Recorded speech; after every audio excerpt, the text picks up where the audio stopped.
Hey guys, welcome back. Hope you guys are surviving this heat wave that we got going on right now.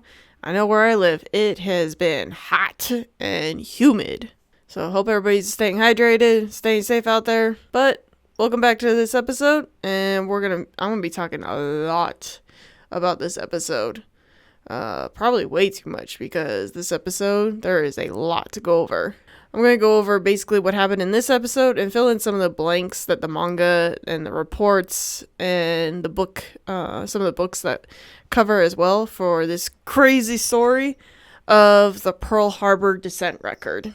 This episode is titled Lone Wolf, which is another ending in Nier Automata. The game ending is where you're playing through Route A, and the Resistance is being attacked by the rogue machines, or the corrupted machines, I guess is a better way to put it. And instead of helping them, you run away. The dialogue I thought was pretty funny. 2B decides to go fishing and never come back. And then eventually there's Assassin Yorha and machine life forms that track her down. But she's having a better life than what she previously had. This episode starts off with Lily having flashbacks to what looks like a mission. As we could tell, it's the Pearl Harbor descent, and clearly Lily is dealing with some trauma and some PTSD. Nine asks if she had a dream, and she answers no. It was a nightmare, and one that she's lived through. They're setting up radars for the machine lifeform detections. 9S gets excited because he's the one who's making these and came up with this plan. Eventually, though, one of the radars gives an error, and 9S leaves the girls to go and fix that error. 9S asks why Yorha and the Resistance never cooperated with each other till now. Lily, you could tell, is clearly annoyed by that question. 2B realizes this and then sends 9S on his way. 2B asks eventually what is going on,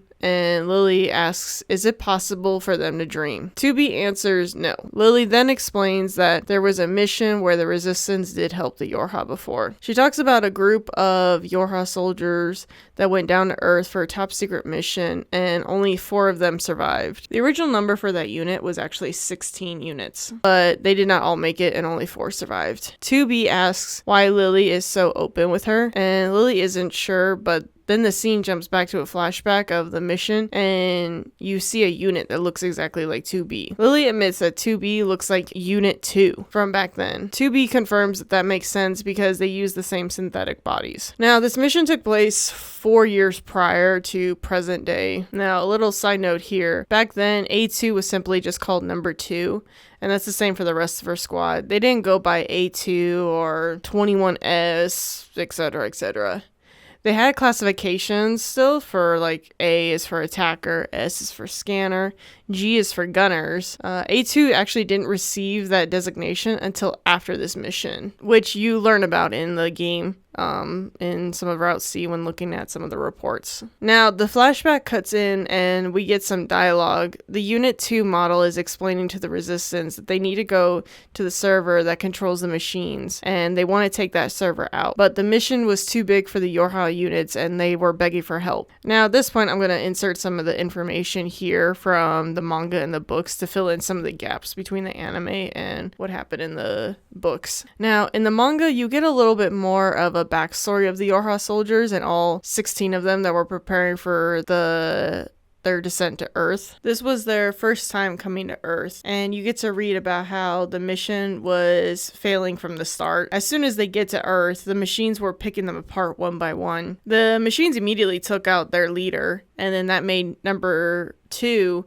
the new captain. After the 4 units that remained landed, they contacted command to try to request to return to the bunker. They were denied and was told to keep going. They were told this mission will succeed with minimum personnel. Scanner Unit 21 was detecting the machines were heading straight for them. They discovered there was 128,000 of them and that they were coming right for them. And that is also 8 times more than what they were estimated. Now, some quick math here. They originally wanted 16 units to take out 16,000 machines. That was what they were previously told. And now they expect 4 units to take 128,000. They went from basically fighting 1,000 machine life forms each to now 32,000 each. Yeah. Those odds seem fair. But they have no choice. They have to keep fighting. Eventually, while the Yorha units are fighting the machines, the Resistance takes this opportunity and uses this chance to eliminate a good chunk of the machine life forms. They give some of the Yorha units some tips on how to fight these machines. It looks like they can detect the heat signatures to find their weaknesses. And it turns out that the Yorha helped the Resistance to lure the machines into one spot, whether they liked it or not. So they set off the bombs to take a good chunk of the machines out. Back on the bunker, the commander is explaining to a couple of operators the backstory of the Resistance, and the operator points out that they could potentially succeed in this mission with the Resistance help, and the commander states, "I wouldn't be so sure about that," which it's already like, what do you know, lady? At this point on Earth, now the Resistance are trying to figure out who the Yorha units are. Number 2 explains that they do not have any backup coming and they're helpless. The Resistance is hesitant because they have no idea who the Yorha are and they have no idea about this server. So they had their weapons up and targeted at the soldiers. Then Lily states that the number 2 unit all of a sudden shouted, begging for help. Lily described her voice as sounding like hope. And I give my props to Jeremy Lee because of her talent as a voice actor. I agree with Lily's statement of Unit 2 sounds like she still has hope, because listen to her ask for help in this scene. Please, I'm begging you! We need allies! And then let's compare that to Command is the one that betrayed you. It's moments like this that also shows the talent that Jeremy Lee has. If you look at, obviously, the scenes that I just showed you, you see her voice has changed drastically, with A2 being just basically she's lost all hope. She's been betrayed. She sees the world differently and is in a much darker place, versus as number 2, she has more hope in her voice. And to be honest, when I first heard A2 speak, I didn't even realize that was Jeremy Lee. Her natural voice is more of like what number 2 is.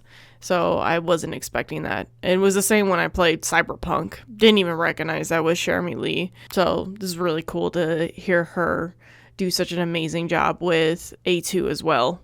So I'm also really excited that she got to do this. Now, because I imagine they were trying to limit a good chunk of this mission into one episode, they could not show the back and forth and bickering between the units. That actually went on for quite a while in the manga. Rose felt sympathy for them. Resistance was ultimately in the same boat as the Yorha units. They were left by command and told just to keep fighting. I think it hit a little bit heavier in the manga when Rose points out that the reality is both Yorha and the Resistance were abandoned by the moon. There was just a lot more weight to that, I think, the way that statement was said in the manga. And also you can see in the Yorha units how much that hit home for them. Rose then states that they are in a war of attrition. Attrition meaning like the reduction or decrease in numbers, size, strength. Victory seems impossible, and Rose tells her team, we need to make some changes and potentially work with these soldiers because just surviving isn't going to win this war. Lily points out to Rose that they aren't family, and Rose says that that may be true, but they have the same enemy. Now, in the manga, a lot of these conversations happen actually between an enemy and Rose. The Resistance were a part of the 8th Descent mission that took place 200 years prior to the Pearl Harbor descent. The Yorha were told that there was chaos and confusion in the chain of command, which is where the mission was a failure, and all of a sudden someone yells, that was a bunch of lies. There is currently only 7 members remaining. Those 7 members are Rose, Anemone, Daisy, Jabrera is I think how you say her name, Lily, Margaret, and Dahlia. Now, you may have noticed that there is a bit of a difference in Anemone's look in the manga and in the anime, and then also, obviously, from the game. I'm not 100% sure where the choice was for this. I'm going off of the guess that it's supposed to be like a younger Anemone, and how she was young and hot-headed, and then eventually when we get to the game, this is more of a mature version of Anemone. So I would also guess that the reason why she looks the way that she does in the anime is just because of the fact that they're not using her in the anime and they switched to Lily. So I don't know. It's an interesting change in character design What are your guys' thoughts on this? The resistance, just like today, Yorha units were not prepared for their battle. Everything was the opposite of what they planned for. The Council of Humanity told them to keep fighting, even though everyone knew it was a losing battle. In the manga, we see that the red girls are being as creepy as ever and just watching everything unfold. Back in the anime, number 2 is explaining that they need to get to Mount Kaala and ride the elevator down to get to the server. The goal is to destroy the server and stop the machines from advancing to the Pacific. Now, Mount Kaala is a real mountain on Oahu. That's the highest peak on the island, I believe. People go and hike it all the time. I personally could never finish it when I lived out there.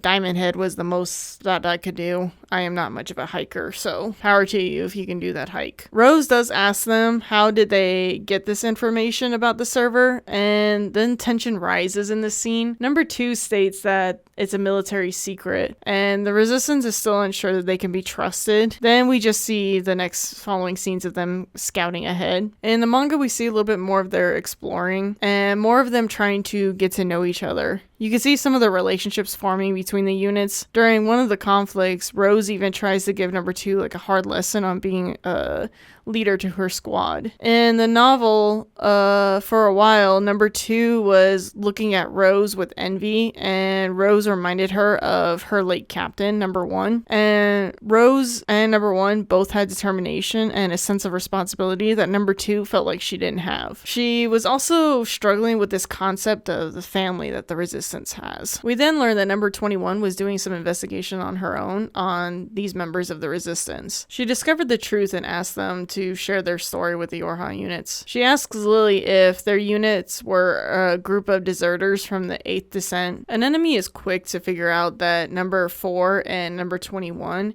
have figured out the truth about the unit, and she tries to take out number 4, but number 4 isn't a fool. She can hear an enemy try to do a sneak attack on her, and once the rest of the resistance join the commotion, they start to turn on each other again. Lily jumps out and explains their backstory. Lily was a lover's model. Lover models were assigned to command units. Number 21 explains that evidently some officers did take the initiative of wholly unsanctioned to requisition that sort of company. Rose explains that the mission was a disaster and Lily was the only thing there to cheer them up. But every night they would hear her screams, and they were screams of pain and terror because the commanding officer was doing the unspeakable things to Lily. Finally, Rose had enough and snapped and beat their commander within inch of her life, and they left to protect Rose. Knowing this, number 2 did not care and still wanted to work with the resistance to complete their mission. Then all of a sudden, an enemy states that she knows who the enemy is and then points her weapon towards Lily. Lily's eyes are now red. In the anime, as you could see, Rose is the one that turned around and discovered it first, and then an enemy points her weapon at Lily. She was infected by an enemy logic virus. She explains that eventually that virus would take over her body and overwrite her data. And there was no cure for these infections, which is some timing on the writer's part. They just got through explaining the trauma this team has gone through and how they saved Lily, only now to face the fact that they're going to have to kill her. As the resistance are getting prepared to put her out of her misery, Unit 2 jumps in front of Lily and stops them, begging them to stop. They have to save her and that there has to be a way. They explain that there is no cure, and if there was, there'd be more resistant members. They need to take her out before the virus spreads to the other members as well. Lily then begins to attack the Yorha units. Number 2 tells number 4 and number 16 to hold Lily down, while 21 needs to try to cure her. What I thought was cool was in this episode, Rose does actually try to shoot her, but number 2 actually deflects the shot with her sword and reminds Rose that Lily is her family, which is an interesting touch because, like I stated earlier in the novel, number 2 was struggling to understand that whole concept of family, so maybe she was starting to come around to it. Lily begins to overpower the Yorha units, and in the anime, you'll see number 21 gets a glimpse of what we just talked about with Lily's backstory and how she was abused. And then Lily cries out about how she isn't a fighter and her team is always having to protect her, and she wishes that she could do more. Then Dahlia and an enemy jump in to help hold her down. They're risking risking being infected themselves, but they do not want to lose anyone else. So if number 21 can help, they will take that chance. In the manga, Lily ends up not only with super strength, but she also gains this gravity ability that the machines use, which also helps number 21 find an opening for the cure. Once 21 is able to apply the cure, in the manga there is an extra challenge in saving her because her fusion reactor is no longer functioning. Luckily, Daisy has 2 of them in her, and an enemy is the one that is able to do the procedure to replace the fusion core. And with that, Lily is saved, and they're now fully able to trust each other with their lives. In the manga, we get to see the resistance camp, and it's the same camp from in the game, which also explains why A2 was able to know where to go. They are old-fashioned in the sense that Rose drops a huge stacks of paper, and it is all the information that they have on the machines. The logic behind the paper is that the enemy virus can't affect paper, which, not a bad idea.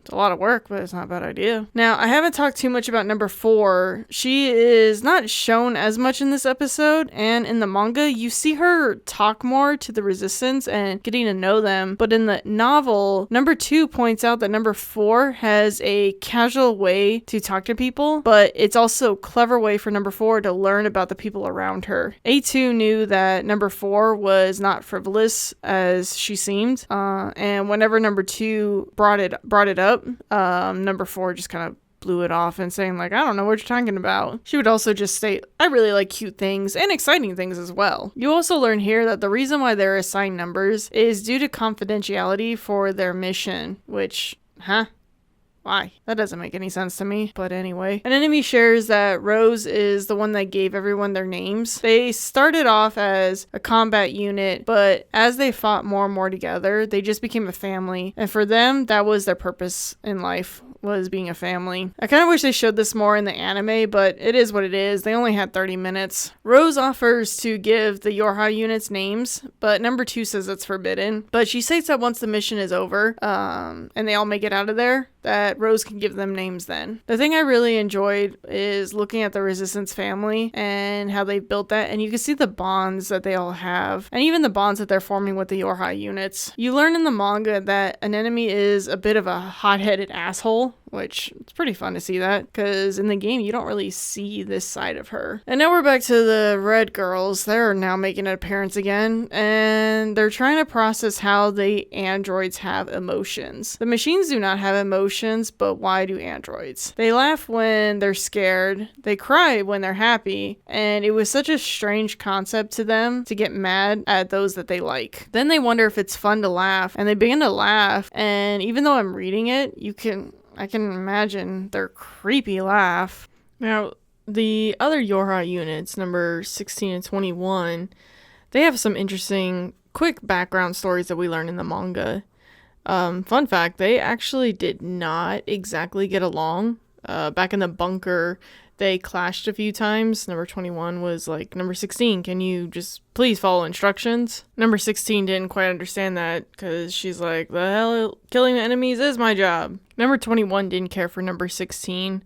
Number 16 in her eyes always acts calm, like she knows everything. Even at some point she calls her damn pretentious. She acts nothing like a soldier. Number 16 definitely shows that she enjoys the thrill of battle. She states, whether being the first to pull the trigger or getting hit with an enemy attack, putting my life at stake like that, somehow I find it thrilling. So she's definitely an adrenaline junkie. I love the small clips in the anime that we get of her and Dahlia's relationship and how much they clash with each other, but it's fun competition, even if they don't realize that it's fun. There's an interesting conversation between an enemy and number 21 where number 21 is sharing basically her feelings on this mission and herself. She feels like because she's a scanner model and a non-combatant model, there's a possibility that she's just a burden to the rest of the team. So an enemy asks the question, why are you still here? Number 21 just answers, it's because I was dispatched by the Council of Humanity. And an enemy brings up that you're just obeying orders. And those orders aren't benefiting you. They haven't even brought you reinforcements. And then an enemy shares her perspective of, we're just deserters, but we're still fighting. They're not necessarily fighting for the Council anymore, but it's to protect their friends. An enemy asks her, "You lost allies too, right?" And of course, number 21 says yes. And then an enemy says, "Then you have to find your own reason for living too. It's what your fallen comrades would want." And then you see in the next scene that number 21 is contemplating a reason to live. Lily at some point shows number 16 and her other friends Daisy and Margaret that she can still use the gravity ability. Now, she still needs to practice her aim because it backfires and she accidentally uses that gravity on her friends. Lily was very proud of herself because she can fight now with her friends and doesn't need protection anymore. Now, once they prepare to fight, number 2 and Rose have a conversation about how this is not only a Yorha fight, but it's our fight. Now, the battle has begun, and it turns out that there are now 300,000 machine life forms. In the anime, Lily is explaining to 2B that once they got to the server, there were 300,000 machines approaching them. 2B asks about backup, and Lily says there was no backup. In the manga, it shows their previous plans of finding their cooling unit and destroying it, but that's no longer an option. The machines have adapted. The machines are strengthening their defenses by the peak of the mountain, which is where they need to get to for the elevator. They receive a transmission from command telling them that they need to hurry and destroy that server, which, holy crap. No wonder A2 is very direct and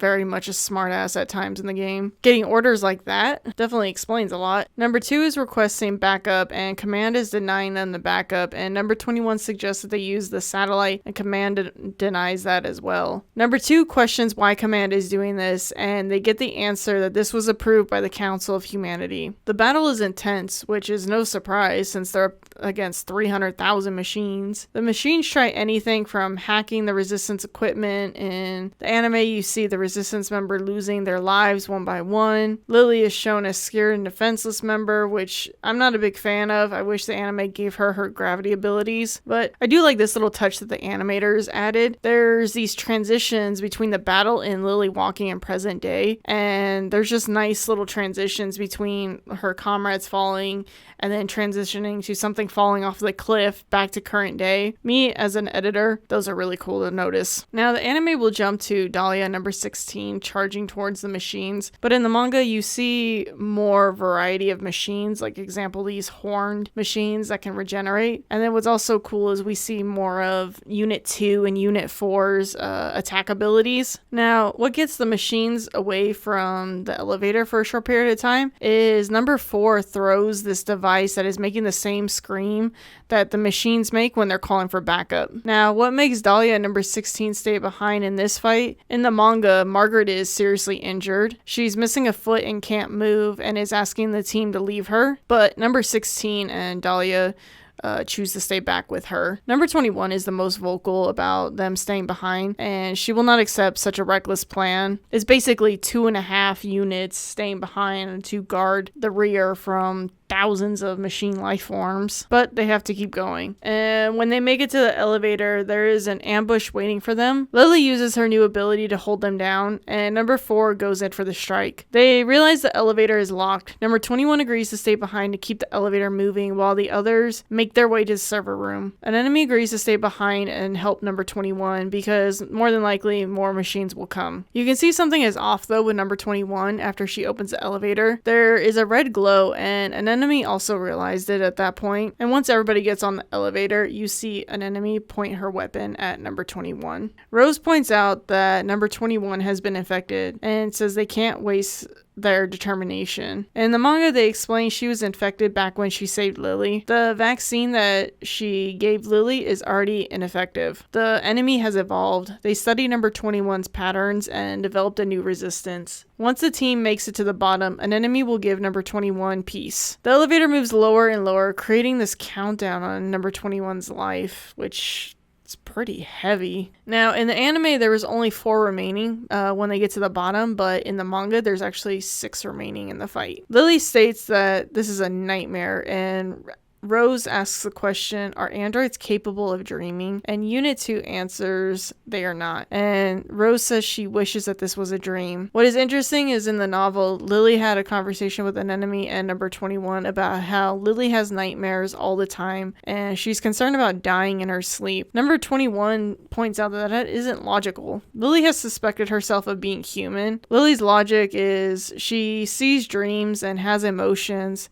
How is she not human? But then it turns into a back and forth of how they're artificial, and they have a conversation about fear, which is actually brought up pretty often in the Nier Automata story. Now, the episode is back to present day, and Lily is explaining that Rose was injured and was told by number 2 to go back to the elevator and to escape. Rose threw Lily back into the elevator and is telling Lily that she needs to live for the future. And Lily tries to take her own life, but Rose stops her. Rose tells Lily if she wants to save everyone, then she needs to remember this, which I'll talk about in a little bit as well, but when you think back to Anemone and A2's conversation, that's how their friends live on, is through their memories. Rose gives Lily her weapon and says, "You're going to need it, and good luck." And then the scene just cuts to outside, and it seems like the machines have stopped moving. Lily says that she'll never forget them, and will never forget the times that they spent together. In the game, Anemone has the same conversation when she reunites with A2. She states that you and I must never forget, and A2 agrees. When reading the report, you hear the background music of the Song of the Ancients, which, even though you are reading it, it adds to the intensity of these reports, in my opinion. Those were some brutal reports to read. 2B says we androids are incapable of dreaming and they have no souls, but our memories are genuine. The memories you formed back then make you who you are today. Lily then asks 2B what memories make her who she is, and 2B is silent, and then eventually 9S rejoins them. She then changes the subject and asks, what if one of your comrades from back then was still alive and waiting for you back there? Lily says she doesn't know, but it is a nice dream to have. And then we cut to a carnage of machines destroyed, and you see someone getting up and destroys a machine that is charging at her, and we all know who that is. It's A2. I thought this was a great introduction for her, especially like this whole story of the Pearl Harbor descent and leading to her surviving. It was just a great segue to her. The ending credits then show all of the resistant members from that mission, and it was nice to watch that with the ending song. Then we get to the little puppet dialogue that they have at the end of the episode, and this dialogue is between Adam and Eve, and the discussion is back to why are they wearing clothes, and Eve kept bugging Adam, sounding like Stewie from Family Guy. Mom, Mommy, Mama. The little Easter egg that I liked from this ending was it's similar dialogue to the game's ending L. Fed up, Adam left the camp to its fate and decided to go fishing. Yeah, that's it. Fishing. With a smile on his face, he packed up and headed for the coast. Now, this episode basically ends at Volume 2 and the first couple pages of Volume 3. We know the outcome of this mission because of the reports that Anemone wrote in the game. And then you could read a short story long. The story is called Yorha version 1.05. The story is told from the perspective of A2, and it even takes place before the mission, which also is a very good read if you want to read and learn more about A2's backstory. Also, interestingly enough, apparently there is also a stage play that depicts the Pearl Harbor descent. And so it's kind of cool to see a stage play, then a manga, and now it's adapted into an anime. And even Yoko Taro in Volume 3 made a note about that, how he's excited that this is coming to animation. Now, in the game, in Route C, you also hear some of her memories when A2 was hit by that EMP blast in Route C. I feel like that was number 4 that was speaking to her, but I never got any confirmation on that. So if you guys know of any of who that voice actually is, let me know. Also, what's interesting is when you're reading the reports in the game, the perspective is entirely Anemone's. There is also a report that summarizes the mission, and you learn about what the true intentions are and what the goals were for this mission by the Council of Humanity. While the destruction of the server struck a blow against the enemy forces, the true purpose of this operation was to monitor and research the experimental Yorha units and how they behave during battle. This information would be then studied and integrated into new Yorha models once the project were to proceed past the experimental phase. One note of concern is it has been verified that the black box signal of experimental attacker unit number 2 remains live. Due to the possibility of the unit being captured and compromised by the enemy, and due to the unit's existence itself being a matter of the highest level of confidentiality, it is has been decided that it has to be recovered or disposed of by the Type E division once that group is fully operational. So it's definitely interesting to read some backstory on the Type E units before they were created. It is an interesting choice that the anime chose Lily instead of an enemy. In the novel, we see that actually Lily stays back with 16 Dahlia, Daisy, and Margaret, and at some point they lose signal of them, so everyone assumes that they all died. In the manga, it's a different story. Lily does make it down the elevator with number 4 to Rose and Daisy and Jabrera, but Lily uses too much of her power and Rose orders Daisy to take Lily back with up to the others. And even in the game, it states that Lily died with the others like it does in the novel. So obviously every iteration of the story is slightly different. I'm open to seeing the different outcomes, and maybe Yoko Taro couldn't decide on who he wanted to survive. He wouldn't be the first time the creator's done that. Look at how many times Star Wars has changed. The original trilogy, I mean. To me, it looks like he just wanted to play with the idea of Lily surviving this time around. Don't know, but we shall see how her new story plays out, since she's more involved in 2B and 9S's story than an enemy was in the game.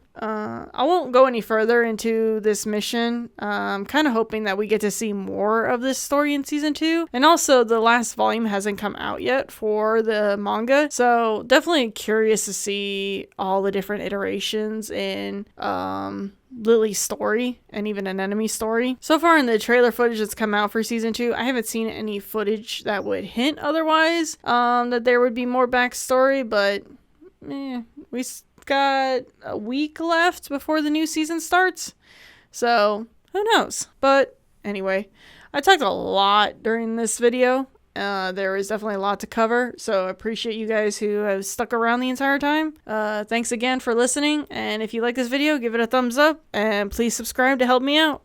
Thank you so much, everyone. See ya.